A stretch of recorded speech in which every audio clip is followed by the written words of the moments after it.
உதாரணத்துக்கு எங்கள் வீட்டிலலாம் அண்ணன் தம்பி 3 பேர் இருந்தாங்க. எங்கள் ஊரில் பக்கத்தில் கல்யாணம் தெரியல, கூட்டி கொடுத்துட்டேன்னு சொல்லுவாங்க.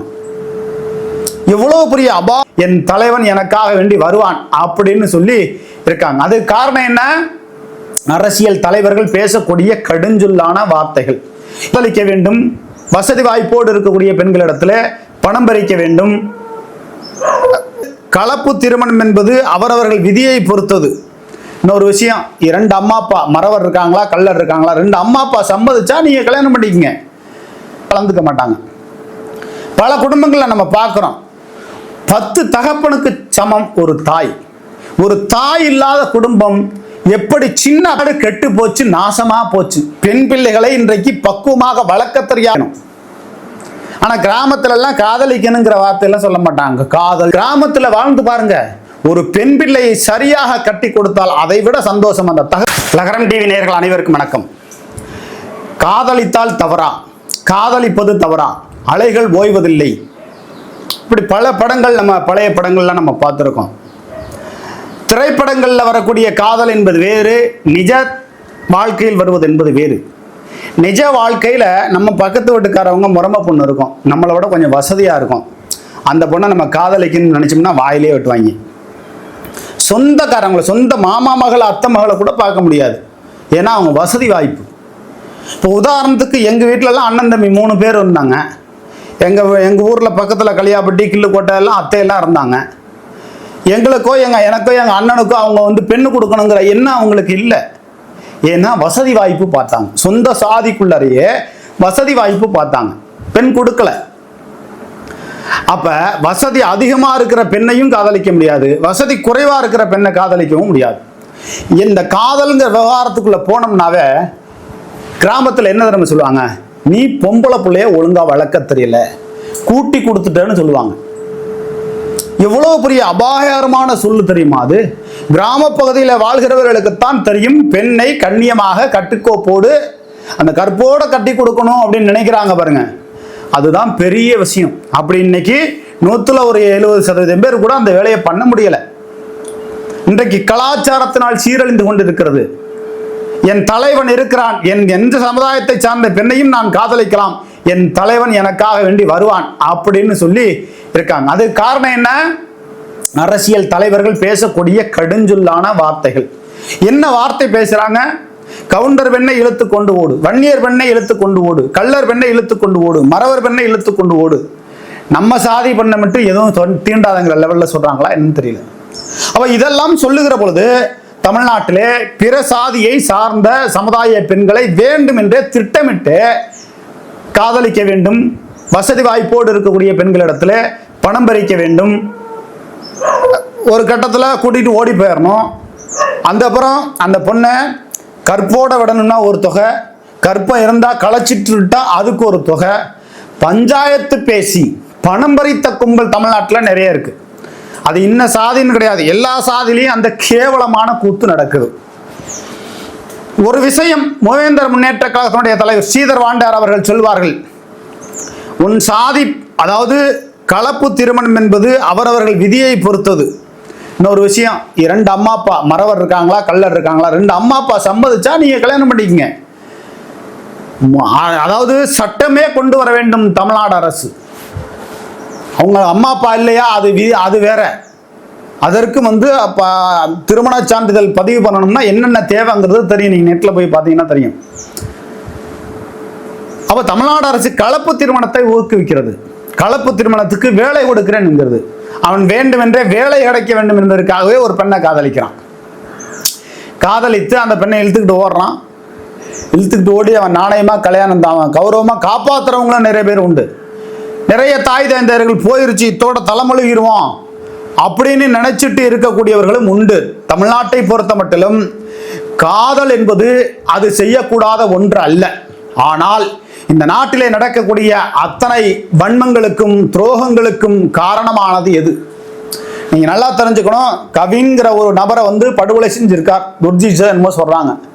அவரை கைது செய்திருக்கிறார்கள், மாற்று கருத்தில்லை. அவருடைய தாய் தந்தையரையும் கைது செய்ய வேண்டும் என்பதுதான் அங்கு வன்மமாக போகிறது. ஆனால் இந்த கொலை செய்தவர் பட்டதாரி என்கிறார்கள். தன்னுடைய தங்கை எங்கே போகிறாள், எப்படி படிக்கிறாள் என்பதெல்லாம் சரியாக கவனிக்க வேண்டும், கணிக்க வேண்டும். இன்னும் சொல்ல போனால் பெண் பிள்ளைகளுக்காக இருக்கட்டும், ஆண் பிள்ளைகளாக இருக்கட்டும், உன் சமுதாயம், உன் சாதி, உன் குடி பெருமை எல்லாத்தையும் அந்த பெண் பிள்ளைகளுக்கு சொல்லிக் கொடுக்கணும். எதையுமே சொல்லிக் கொடுக்கறதில்ல. சாதியில எத்தனை வகை இருக்குங்கிறது இன்னைக்கு பெண் பிள்ளைகளுக்கு தெரியல. எப்படி கைபேசி என்ன வந்து தமிழ்ல சொல்ல தெரியலையோ அதுபோல பெண் பிள்ளைகளுக்கு சாதியை பத்தி சொல்ல தெரியாது. கல்லரு, மறவர், அகமுடையர், வன்னியர், கோணாறு, வெள்ளாளர், கவுண்டரு, செங்குந்தர், முத்திரையர், இன்னும் பல்வேறு சாதிகள் இருக்குது. அந்த சாதிகள் எல்லாம் எடுத்து இந்தந்த சாதிகள் இருக்குங்கிறதெல்லாம் தெரிஞ்சுக்கணும். மற்ற சாதியை இழிவா பேசக்கூடாது. உன் சாதி குடி பெருமையை நீ தெரிந்து கொள்ளணும். இமானுவேலோட பெருமையை பத்தி அவங்க தெரிஞ்சுக்கணும். முத்திரையரை, பெரும்புடுக்கு முத்திரையரை பத்தி அவங்க தெரிஞ்சுக்கணும். தேவருடைய பெருமையை பத்தி அவங்க தெரிஞ்சுக்கணும். கவுண்டரோட பெருமையை பத்தி அவங்க தெரிஞ்சுக்கணும். ஒவ்வொருத்தரும் அவரவர்கள் சாதி குடி பெருமைகளை நன்றாக தெரிந்து வைத்துக் கொள்ள வேண்டும். பெண் பிள்ளைகளுக்கு நம்ம இன்ன சாதிப்பா, இன்னார் தான் உனக்கு மாப்பிள்ளை, உனக்கு வெளியில தான் பொண்ணு கொடுக்குறோம் அப்படிங்கிறதெல்லாம் அந்த பெண் பிள்ளைகளுக்கு சொல்லி சொல்லி வளர்க்கணும். கஷ்டப்பட்டு சின்ன பிள்ளையில இருந்து ஈயரும் பண்டாம கடைசி வரையும் வளர்த்து அந்த பெண்ணுக்கு என்னென்ன தேவை எல்லாவற்றையும் செய்து கொடுத்து மாப்பிள்ளை பார்த்துக் கொள்வது மட்டும் அந்த பெண்ணுடைய பொறுப்பு என்றால் அந்த பெண்ணை பெற்று வளர்த்து கஷ்டப்பட்டு எந்த அளவுக்கு கொண்டு வந்திருப்பாங்க. இப்ப கிராமத்துல ஒரு சில குடும்பங்கள்ல காதலிக்கிறதுனாலேயே ஒரு குடும்பம் தலைக்குனிவு ஏற்படுகிறது. அது சொந்த சாதிக்குள்ளேயே அப்படிதான். இப்ப என் தங்கையா இருக்கட்டும், உங்களுடைய தங்கையா இருக்கட்டும், ஒருத்தரை காதலிக்கிறதுன்னா அவங்களா ஏற்படுத்திக்கிட்ட வாழ்க்கைன்னா கடைசி வரலையும் அண்ணன், தம்பி, அம்மா, அப்பா பெரிய அளவுக்கு கண்டுக்க மாட்டாங்க. இவங்களா பார்த்து தேடி எடுத்து வைக்கிற வாழ்க்கைக்கு இவர்களே முழு பொறுப்பு. அந்த பெண்ணே தேடி போகிற வாழ்க்கைக்கு அந்த பெண்ணே முழு பொறுப்பு. சுக துக்கம், துன்பம், இன்பம், நல்லது கெட்டது எதுலையும் பெரிய அளவுக்கு மனசார கலந்துக்க மாட்டாங்க. பல குடும்பங்கள்ல நம்ம பார்க்கிறோம். 10 தகப்பனுக்கு சமம் ஒரு தாய். ஒரு தாய் இல்லாத குடும்பம் எப்படி சின்ன நம்ம சிதறுது அப்படிங்கிறதுக்கு என் குடும்பம்லாம் காரணம். எங்க அம்மா இருந்திருந்தாங்கன்னா எங்க அண்ணன் தம்பியை இந்த அளவுக்கு சிதறடிக்க விட்டுருப்பாங்களா? எங்க அண்ணனை விட்டுட்டு எனக்கு கல்யாணம் பண்ணியிருப்பாங்களா? அப்ப ஒரு தாய் தான் ஒரு பெண்ணுக்கு நல்லது கெட்டது எல்லாத்தையும் சொல்லிக் கொடுக்கணும். ஒரு ஆண் வந்து ஒரு தன்னுடைய மகளை அப்படி அந்த அளவுக்கு வளர்க்க தெரியாது. அதான் சொல்றாங்கல்ல, 10 தகப்பனுக்கு சமம் ஒரு தாய் அப்படின்னு தெரியாம கிராமத்துல சொல்றாங்க. தாய் பெண்கள் தான் தன் பிள்ளைகளை பள்ளிக்கூடத்துல இருந்து எத்தனை மணிக்கு வருது அப்படியே கண் விழித்து பார்த்து கொண்டு இருப்பார்கள். இன்னும் எத்தனை மணி, 5 நிமிஷம் லேட் ஆயிடுச்சே அப்படின்னு சொல்லுவாங்க.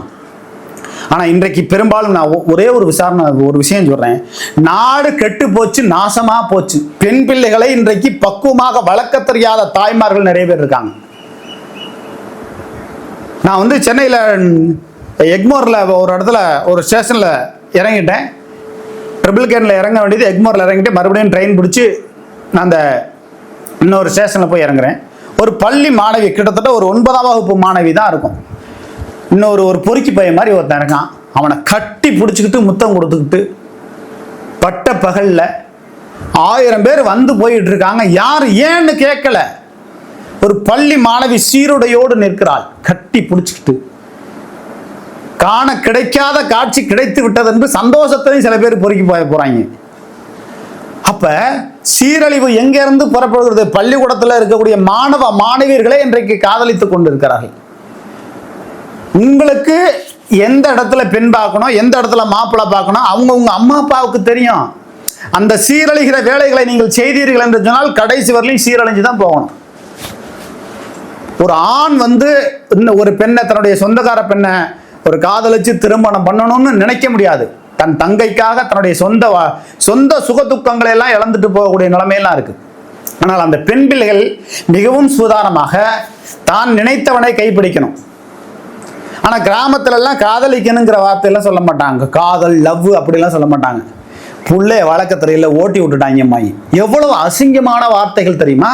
இதெல்லாம் சீமானுக்கு தெரியுமா? திருமாவளவனுக்கு தெரியுமா? கிருஷ்ணசாமிக்கு தெரியுமா? கிராமத்துல வாழ்ந்து பாருங்க. ஒரு பெண் பிள்ளையை சரியாக கட்டி கொடுத்தால் அதை விட சந்தோஷம் அந்த தகப்பனுக்கு வேற எதுவுமே கிடையாது. சமீபத்தில் இப்ப 2-3 திருமணங்கள் எங்க ஊர்ல நடந்துச்சு. மலையடிப்பட்டிங்கிற கிராமத்துல பெண் பிள்ளைகளை பக்குவமா கட்டி கொடுத்துட்டாங்க. ஆனால் ஒரு பெண் பிள்ளையை சரியாக வளர்க்க வேண்டும் என்று சொன்னால் அந்த தாய் தான் அதற்கு முழு காரணம், பொறுப்பேற்க வேண்டும். இவங்க அந்த கவினை வந்து படுகொலை பண்ணிட்டாங்க, அந்த பொண்ணு வந்து காதலிச்சிச்சு இல்லை காதலிக்கலாம், 1000 விமர்சனம் இருக்கட்டும், படுகொலை செய்தது தவறுதான். அதற்கு என்ன தண்டனை அரசாங்கம் கொடுக்க வேண்டுமோ கொடுக்கணும். எந்த சாதியா இருக்கட்டுங்க, என்னை காதலிக்கலன்னா நான் ஆசிட்டு ஊத்துவேங்கிறான் ஒருத்தன். அப்போ அவன் மாதிரி ஆளெல்லாம் இங்க தூண்டி விடுறது யாரு? கவுண்டர் பெண்ணை இழுத்து கொண்டு ஓடு, வன்னியர் பெண்ணை இழுத்து கொண்டு ஓடு, மறவர் பெண்ணை இழுத்து கொண்டு ஓடு, வெள்ளாளர் பெண்ணை இழுத்து கொண்டு ஓடு, முத்தரையர் பெண்ணை இழுத்து கொண்டு ஓடு. இப்படி ஊக்குவிக்கிற கேடுகட்ட செயல் தமிழ்நாட்டில் இருக்கு. இது போன்ற செயல்கள் இருக்கக்கூடாது. கலப்பு திருமணம் என்ற ஒன்றையே முதல்ல அடியோட ஒழிக்கணும். எனக்கு வேலை கிடைக்கணுங்கிறதுக்காக வேண்டி ஒரு பொண்ணு மாற்று சாதியில் உள்ளவனை இது பண்றது, கூட்டிகிட்டு ஓடி போனா அப்புறம் பெரிய கலவரம். ஒரு தாய் தான் அந்த பெண் பிள்ளை மிக சரியாக வளர்க்கணும். இன்னும் சொல்ல போனா சில பேர் காதலிக்கிறாங்க, கலப்பு திருமணமான்னு இல்லை, அது சாதி காதல் என்பது சாதி பார்த்து வருவதில்லை. ஆனால் சாதி பார்த்து வந்தால் பிரச்சனை இல்லை. கடைசி வரை சாதி பார்த்து வந்தாலே பிரச்சனை அதுலயும் இருக்கிறது. ஒரு குடும்பமே ஒட்டுமொத்தமா செதறி போயிடும். நம்ம குடும்பம் செதறி போனது மாதிரி கடுகு கீழே போட்டா செதறிடும்ல, அதுபோல ஒரு பெண் காதலித்து திருமணம் செய்தால் அந்த குடும்பமே செதறி போகும். அந்த தாய் தந்தையர்கள் பார்த்து திருமணம் செய்து விட்டால் அந்த குடும்பம் நல்லா இருக்கும். ஆக ஒரே சாதியிலையும் இந்த பிரச்சனை இருக்கு, பிற சாதிக்கு போனாலும் அந்த பிரச்சனை இருக்கு. சில பேர் வந்து காதலித்து திருமணம் செய்து கொள்கிறார்கள், நல்லா இருக்காங்க, நல்ல வேலையிலையும் இருக்காங்க, நல்லா இருக்காங்க. 100ல் 2 பேர் 3 பேர் தான்.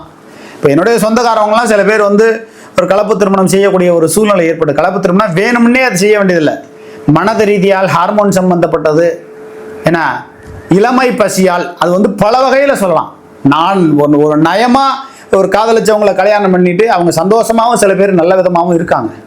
ஆனால் வேண்டும் என்ற திட்டமிட்ட பல பெண்களை சீரழித்து அப்படி நாசக்கார வேலைகளை செய்தவர்களும் தமிழ்நாட்டிலே இருக்கிறார்கள். அவர்களுக்கு என்ன தண்டனை கொடுக்குது? கிட்டத்தட்ட 6-7 பெண்ணை வந்து காதலிக்கிறேங்கிற பேர்ல பாலியல் ரீதியா சந்தோஷமா இருந்து கர்ப்பமாக்கி கைவிட்டு, அல்லது அந்த வீட்டில் அண்ணன் தம்பி இல்லைன்னா அந்த பெண்ணை வந்து வேண்டும்னே கைவிட்டுறது, அப்படியான சம்பவங்கள்லாம் கூட நடந்திருக்கு. யோக்கிய சிகாமணி போல் இன்றைக்கு பல்வேறு நபர்களின் தமிழ்நாடு முழுவதுமாக இருப்பவர்கள் ஏழை எளிய பெண்களை காதலிப்பது போல காதலித்து அவர்களை கைவிடும் போக்கெல்லாம் பல மாவட்டங்கள்ல நடக்குது. அப்ப சொந்த சாதிக்குள்ளே காதலிச்சா அப்படி நடக்குது. அத்தை மவன் மாமா மவனை நினைச்சாவே வசதி வாய்ப்பு பார்க்கக்கூடிய போக்கு. காதல் என்பது தேவையான்னா அம்மா அப்பா நமக்கு பார்த்து கண்டிப்பா கல்யாணம் பண்ணி வைப்பாங்க. எந்த பெண்ணா இருக்கட்டும், உங்களுடைய சாதி குடிபெருமைகளை நன்றாக தெரிந்து கொள்ளுங்கள். முக்குளத்தூர் இனமா, முத்திரையர் இனமா, கவுண்டர் இனமா, வன்னியர் இனமா, செங்குந்தர் இனமா, அனைத்து சமுதாயத்தை சார்ந்தவர்களுக்கும் நான் சொல்றேன், அவங்கவுங்க சாதி குடிபெருமைகளை பாருங்க, அவங்கவுங்க சாதியில திருமணம் பண்ணுங்க. அதுதான் பிரச்சனை இல்லாம இருக்கும்.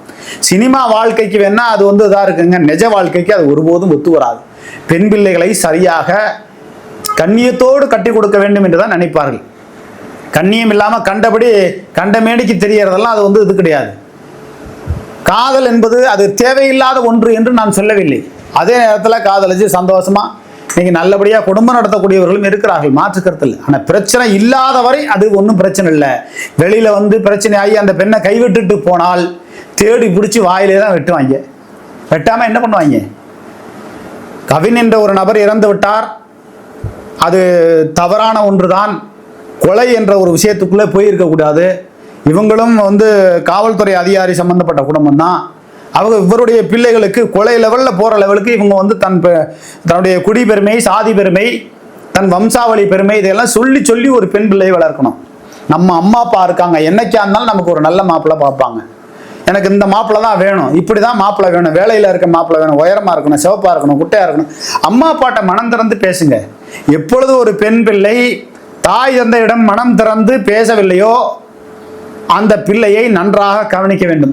எப்பொழுது ஒரு பெண் பிள்ளை அதிகமாக அம்மா அப்பா கிட்ட, அண்ணன் தம்பி கிட்ட பேசாம கைபேசியிலே நோண்டிட்டு இருக்கோ அந்த பெண்ணை கவனிக்கணும். நேரத்துக்கு எப்போ 10 நிமிஷம் லேட்டா வந்தாலும் அந்த பெண்ணை கவனிக்கணும். நேரத்துக்கு வீட்டுக்கு வரணும். என்ன பண்ண மயிர் கொடுக்குற வேலையா, ஊர் பூரா சுத்திக்கு தெரியலையா? பெண் பிள்ளைகள் தான் இன்றைக்கு முதல் காரணம். எல்லா குற்றங்களுக்கும் பெண் பிள்ளை தான் நம்ம முதல்ல வந்து நல்லா கவனிச்சு நல்லபடியா வளர்க்கணும். அதனால அந்தந்த சாதியை சார்ந்தவர்கள் அந்தந்த சாதியில பெண் கொடுத்துக் கொள்ளுங்கள். திடீர்னு ஒரு இப்போ வெள்ளாளர் வீட்டு பொண்ணு ஒரு கவுண்டர் வீட்டு பையனை காதலிக்குது அப்படின்னா 2 அம்மா அப்பா சம்மதம் இருந்துச்சுன்னா கல்யாணம் பண்ணிக்கிட்டா ஒரு பிரச்சனையும் இல்லை. அப்படியான ஒரு சட்ட திருத்தங்களை கொண்டு வர வேண்டும். இல்லைன்னா கண்ட மேனிக்கு ஆடு மாடு மாரி, மாடு ஆடு எல்லாம் கண்ட மேனிக்கு மேயறது மாதிரி ஆகிடும். அதனால தமிழ்நாடு அரசு இந்த கலப்பு திருமணத்தை தடை செய்ய வேண்டும். கலப்பு திருமணத்திற்கு 50,000 1 லட்சம் அப்படின்னு நீங்க சொல்லுகிற பொழுது 2 அம்மா அப்பா சம்மதத்தோடு அந்த கல்யாணம் நடக்கணும். 2 அம்மா அப்பா கையெழுத்து போட்டிருக்கணும். அப்படின்னா அரசு வேலை கொடுங்க, அப்படின்னா ஊக்கத்தொகை கொடுங்க. இல்லைன்னா அந்த கலப்பு திருமணம் என்ற சட்டத்தை அடியோடு நிறுத்துங்கள் அப்படிங்கிறது அந்த செய்தியின் வாயிலாக தெரிவித்துக் கொள்கிறோம். நன்றி, வணக்கம்.